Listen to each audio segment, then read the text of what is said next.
बहुत समय पहले दो बहनें रहती थीं। बड़ी बहन बहुत लालची और स्वार्थी थी, जबकि छोटी बहन सीधी सादी और दयालु थी। एक दिन दोनों बहनें नदी के किनारे घूमने गईं। छोटी बहन हमेशा दूसरों की मदद करती थी, जबकि बड़ी बहन सिर्फ अपने फायदे की सोचती थी। जब उन्हें किसी जादुई खजाने के बारे में पता चला तो बड़ी बहन ने योजना बनाई कि वह अकेले ही सारा खजाना पाले। इसलिए उसने चालाकी से अपनी छोटी बहन को खाई के किनारे ले जाकर धक्का दे दिया, ताकि वह रास्ते से हट जाए और उसे कोई रोक न सके। लेकिन आगे चलकर किस्मत ने बड़ी बहन को उसकी लालच की सजा दी। अक्सर ऐसी कहानियों में दिखाया जाता है कि लालच बुरा होता है और जो दूसरों को नुकसान पहुंचाता है उसका अंत भी बुरा होता है। छोटी बहन को धक्का देने के बाद बड़ी बहन बहुत खुश हुई। उसने सोचा, अब सारा खजाना सिर्फ मेरा होगा, कोई मुझसे मुकाबला नहीं कर पाएगा। लेकिन छोटी बहन की किस्मत अच्छी थी। वह नदी में गिरी जरूर, पर एक लकड़ी के सहारे बहकर किनारे पहुंच गई। वहां एक बूढ़ा साधु मिला जिसने उसकी मदद की और कहा, बेटी, तुम्हारे दिल में किसी के लिए बुरा भाव नहीं है, इसलिए भगवान ने तुम्हें बचा लिया है। ये लो, ये जादुई डिब्बा तुम्हारे लिए है, इसमें तुम्हारी सच्ची जरूरत की हर चीज निकलेगी। छोटी बहन ने साधु को धन्यवाद कहा और घर लौट आई। डिब्बा खोलते ही उसमें से अनाज, सोना और सुंदर कपड़े निकल आए।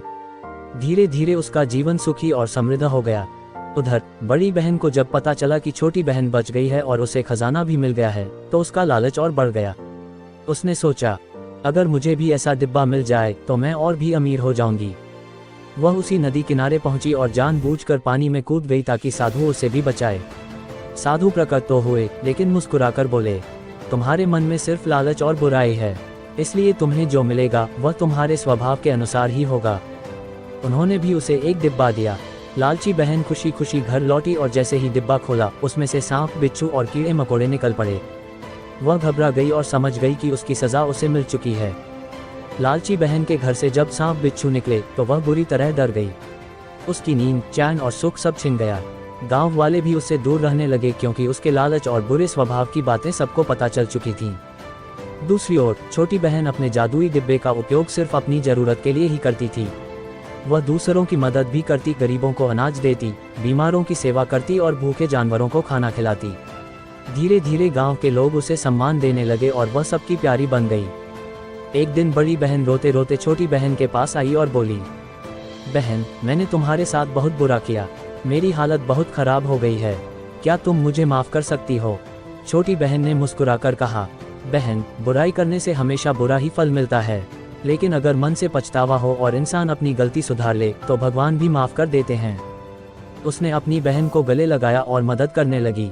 धीरे धीरे बड़ी बहन का स्वभाव भी बदल गया।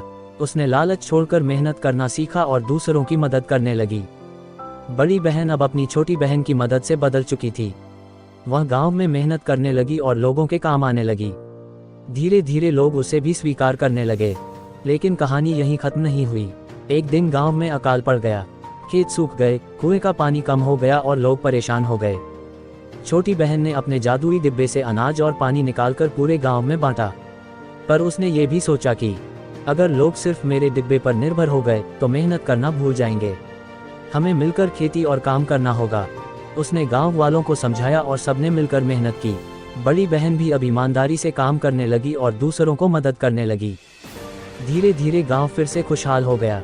लोग कहते थे, देखो, पहले ये बहन लालच में डूबी हुई थी, लेकिन अब यह मेहनती और दयालु बन गई है। छोटी बहन के धैर्य और दया ने न सिर्फ अपनी बहन को सुधारा, बल्कि पूरे गांव को भी खुशहाल बना दिया।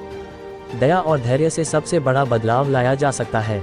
लालच छोड़कर मेहनत और ईमानदारी अपनाने से इंसान का जीवन सुधर सकता है। असली सुख दूसरों की मदद करने में है।